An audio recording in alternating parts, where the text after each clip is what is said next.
Buongiorno a tutti, parlando sempre di Alexander Alekhine, oggi guardiamo una sua partita da nero contro Peter Potemkin.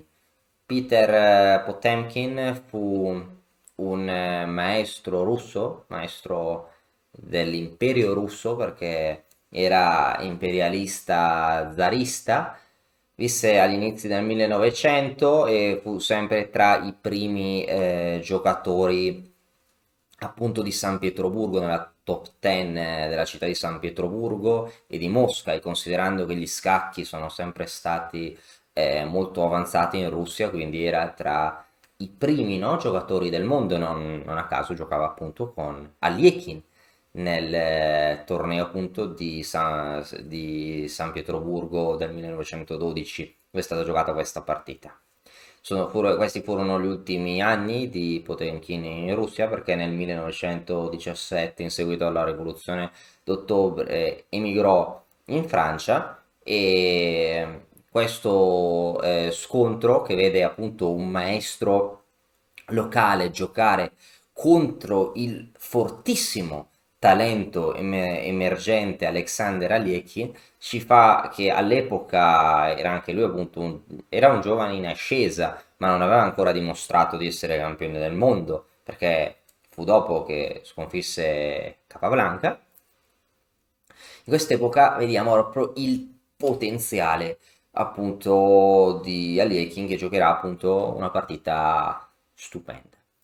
Bianco a questo punto gioca E4. Alekhine gioca la difesa siciliana, appunto una difesa più molto antica, no? Che esiste già dagli inizi del 1900. Il bianco gioca G3. G3, un sistema che oggi è un po' in disuso, è una sorta di siciliana chiusa, e diciamo che era di moda all'epoca perché venne inventato, ideato, sviluppato da Chigorin, che fu il secondo giocatore del mondo alla fine dell'Ottocento, un rivale di Steinitz che non riuscì mai a sconfiggere, e sviluppò questi sistemi appunto contro la siciliana chiusa, giocatore di San Pietroburgo e quindi della città dei due contendenti. Alekhine giocò G6 copiando anche lui il fianchetto. C'è da dire che questo alfiere in fianchetto non sarà bloccato, no, dal proprio pedone.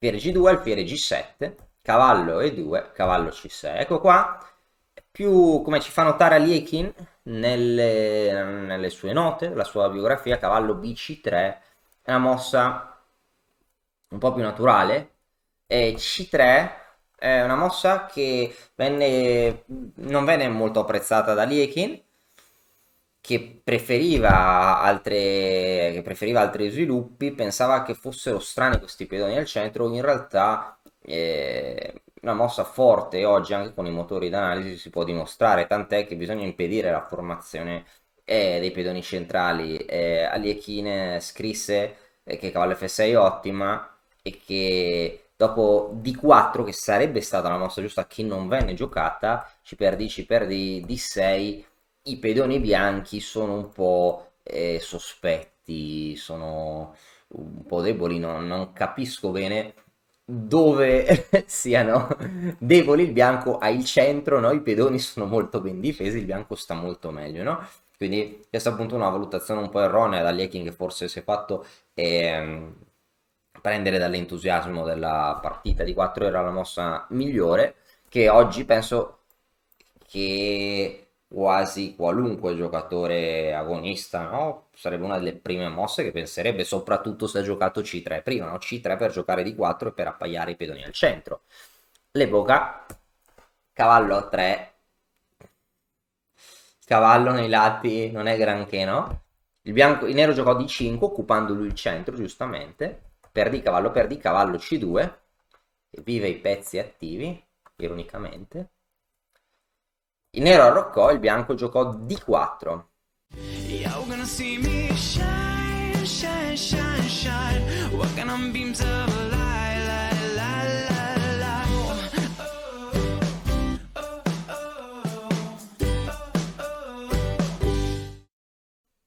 Nero catturò, ecco qua, con una mossa di uno che vuol farsi del male, no? Perché qua il bianco cioè, non riesco a dirla perché mi fa piangere. Allora, il bianco ha dei pezzi passivi, no? Il bianco dovrebbe catturare con il cavallo, no? Per sbarazzarsi dei cavalli passivi e avere una posizione più o meno pari. Dopo c per d4 che venne giocata in partita. Questi cavalli sono strani per usare un eufemismo. Il pedone in d4 è un pedone isolato, una debolezza di lungo termine. Lekin gioca alfiere g4, inchiodando il cavallo in e2, creando pressione contro d4. In caso di arrocco potrebbe seguire magari la presa in e2 seguita dalla presa in d4, anche se non è necessario, no? Perché il solo fatto che ci sia questa inchiodatura è molto fastidiosa. Il nero potrebbe anche giocare in altri modi, appunto, e ci sarebbero sofferenze per via del pedone in d4. Per esempio, donna d7, torre d8, torre c8, no? Con fortissima versione anche nel lungo termine, no? Su d4, che probabilmente cadrà prima o poi. Il bianco qua, pur di difendere il pedone, giocò una mossa che è ancora, diciamo, da mal di pancia. Giocò F3, creandosi debolezze e chiudendosi l'alfiere.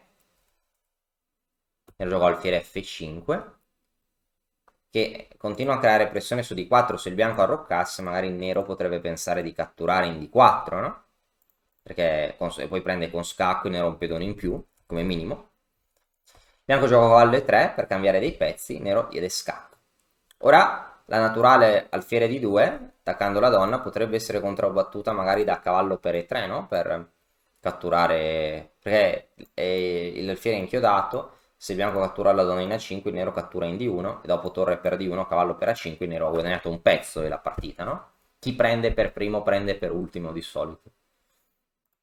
Il nero incomincia a prendere, quindi prenderà qualcosa in più. Il bianco gioca ora F2, il bianco perde l'arrocco, cavallo B4. A questo punto ad Aliekin interessa mantenere i pezzi, magari il cavallo vuole andare in D3, cavallo per, donna per. A questo punto continua a esserci una forte iniziativa, ci sono minacce, non so, di cavallo D3, magari cavallo C2, torri sulle colonne aperte, pressione su D4. La posizione bianca è davvero insostenibile. Il bianco ha giocato G4, cavallo D3. Ora la posizione pessima. Su re G1, donna B5 manterrebbe un vantaggio schiacciante, questa torre non entra in gioco.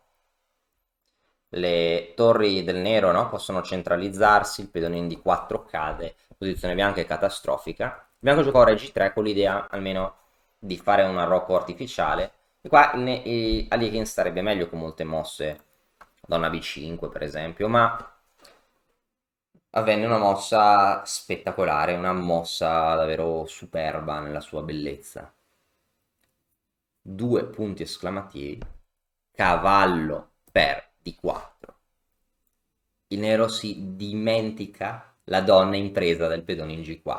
Una mossa davvero superba. Il nero ha preso un pedone, ora se il bianco catturasse il cavallo, il nero dà scacco, la donna non è più in presa, il bianco gioca, non so, re da qualche parte, F4, donna per, il nero ha una posizione completamente vinta perché il nero ha più materiale, le torri stanno entrando in gioco, il re bianco è debole, si stanno minacciando, non so, degli scacchi, il bianco è una posizione bianca è davvero una tragedia. Quindi il bianco decise di catturare la donna, ma dopo cavallo per F5 abbandonò. Perché il bianco abbandonò? Perché il re bianco è in una rete di matto. Per esempio, su re H3, cavallo F2, guardiamo questa bellissima rete di matto. Il re è sotto scacco, questo cavallo controlla queste due caselle, quest'altro cavallo controlla queste due caselle, il re è morto. Su re G4, H5, ora su re H3 la stessa cosa, bellissima geometria, no? Qui due cavalli sottraggono tutte le caselle al re bianco e su re G5 si potrebbe dare matto, per esempio con alfiere F6. Matto stupendo, no? Il cavallo controlla F4, no? Questo cavallo controlla H6, H4 è controllata e il re di nuovo viene catturato. Quindi una partita, bellissimo cambio di Aliekin, che è una partita che è durata soltanto 17 mosse e che punisce appunto un gioco insensato da parte del bianco. Spero che la partita vi sia piaciuta e speriamo di vederci presto. Grazie, alla prossima. E ora per continuare che cosa posso fare? Beh, innanzitutto ti consiglio di iscriverti al nostro canale in modo tale da non perderti le nuove video lezioni. E poi puoi vedere il video che è stato più cliccato in questa settimana. Ci vediamo, ciao!